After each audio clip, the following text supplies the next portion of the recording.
اور پھر psycho therapy میں اگر میں اسلامک سائیکو تھیراپی کی بات کروں تو اسلامک سائیکو تھیراپی میں ہم اس پیشنٹس کے جو سائیکولوجیکل کنفلکٹس ہیں ان کو ریزالو کرنے کے ساتھ ساتھ ان کے ذہن میں یہ چیز بھی ڈالنے کی کوشش کرتے ہیں کہ یہ دنیا کی جو چیزیں ہیں یہ آخرکار ہمارے ساتھ انہوں نے نہیں جانا. جب ہم نے دنیا سے جانا ہے، رخصت ہونا ہے، تو ہم نے اکیلے تنہا قبر میں جانا ہے. اس کے علاوہ آپ کا دل اتنا بڑا ہونا چاہیے کہ ہمیں صدقہ، زکوٰۃ، خیرات ان چیزوں کا بھی حکم دیا گیا ہے. تو آپ کو یہ لرننگ ہونی چاہیے آپ کی کہ آپ نے ساری چیزیں ہمیشہ اپنے پاس نہیں رکھنی، بلکہ آپ نے ان چیزوں کو آگے غریب لوگوں کو بھی دینا ہے، اور جو چیز قابل استعمال نہیں ہے اس کو پھینک بھی دینا ہے. اور آخرکار ہم جب دنیا سے جائیں گے تو تب تو ہم کچھ بھی ساتھ لے کے نہیں جائیں گے. تو جب اس طرح اسلامک اپروچ کو ہم یوز کرتے ہیں مین سائیکو تھیراپی کے بعد، تو پیشنٹ کے لیے ان چیزوں سے نکلنا بہت آسان ہو جاتا ہے. اب اس کے بعد میں ان لوگوں کے بارے میں بات کروں گا جن کو ہوڈنگ ڈس آرڈر تو نہیں ہے، لیکن ہوڈنگ ڈس آرڈر کی طرح کی سمٹمز کافی موجود ہیں. تو سب سے پہلی بات یہ ہے کہ ہم جب بھی کوئی چیز خریدیں تو ہمیں یہ سوچنا چاہیے کہ ہم یہ چیز کیوں خریدتے ہیں. ہمیں کم از کم 2-3 دفعہ یہ سوچنا چاہیے کہ آیا مجھے اس کی ضرورت ہے. جیسے ایک مثال ہے کہ سیل لگی ہے، آپ کہتے ہیں جی 50% فلاں برانڈ پہ سیل لگ گئی ہے. اب آپ کے پاس گھر میں اسی برانڈ کے یا اس سے متعلقہ وہ کپڑے موجود ہیں، لباس موجود ہے، آپ پھر بھی جاتے ہیں کہ چونکہ سیل لگی ہے تو میں اور خرید لوں. اگر گھر میں آپ کے پاس اسی سیزن کے 10 سے 15 جوڑے، ایک مثال ہے، آج کل تو چونکہ ایسی ایگزامپلس دیکھی گئی ہیں، 10-15 جوڑے بھی اویلیبل، حالانکہ 5 بھی ہوں تو بھی ضرورت پوری ہو جاتی ہے. تو ایک ہی سیزن کے آپ کے پاس اگر اتنے زیادہ کپڑے موجود ہیں تو آپ پھر دوبارہ سے جا کے شاپنگ اگر کرنے لگے ہیں صرف اس بنیاد پہ کہ یہاں پہ 50% سیل لگی ہے، تو میں کہتا ہوں کہ اگر آپ کو 100% بھی وہ چیز مل رہی ہو تو پھر بھی یہ سوچیں کہ آپ اس کو کیوں لے کے جا رہے ہیں گھر. اگر آپ کی ضرورت کی چیز موجود ہے، یا تو آپ نے کسی کو گفٹ کرنا ہے تو وہ چلیں، ایک الگ بات ہے. اپنے استعمال کے لیے جو پہلے گھر میں موجود ہیں وہ بھی استعمال میں نہیں آ رہے، ان کی بھی باری نہیں آ رہی.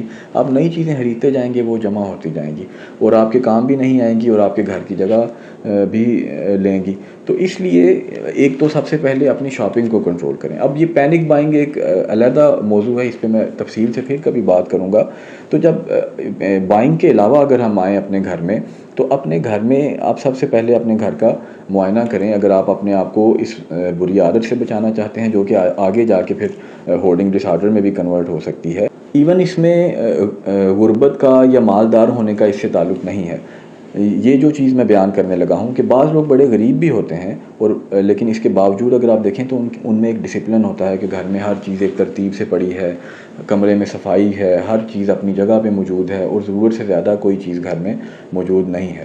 لیکن اگر آپ کے اندر یہ ڈسپلن نہیں ہے تو پھر بھلے گھر میں نوکر چاکر بھی ہوں تب بھی آپ دیکھیں گے اپنے روم میں چیزیں بکھری پڑی ہوئی ہوں گی. آپ کے وارڈ روم میں ضرورت سے زیادہ کپڑے موجود ہوں گے، ضرورت سے زیادہ چیزیں پڑی ہوں گی. اگر آپ خواتین کے ڈریسنگ ٹیبل کی طرف دھیان دیں تو ضرورت سے بہت زیادہ پروڈکٹس وہاں پہ پڑی ہوں گی. تو یہ آپ کی سوچ کی ایک بے ترتیبی کو شو کرتا ہے، اور یہ جو ہوڈنگ ڈس آرڈر ہے اس کی ریلیٹڈ یہ سمٹمز ہیں. تو اس سے آپ نے اپنے آپ کو نجات دلانی ہے. تو سب سے پہلے آپ اپنے روم میں جا کے دیکھنا شروع کریں. عموماً لوگوں کے بیڈ کے نیچے اگر دیکھیں تو اگر کبھی بیڈ اٹھائیں تو نیچے سے اتنی پرانی چیزیں نکلتی ہیں، اور صفائی کرنے والا ماحول بنا ہوتا ہے کہ یہاں پہ صفائی کی ضرورت ہے. تو اپنے بیڈ کے نیچے سے شروع کریں، دیکھیں وہاں پہ جو بھی گندگی ہے اس کو صاف کریں، اور صاف کر کے اس کو باہر نکالیں.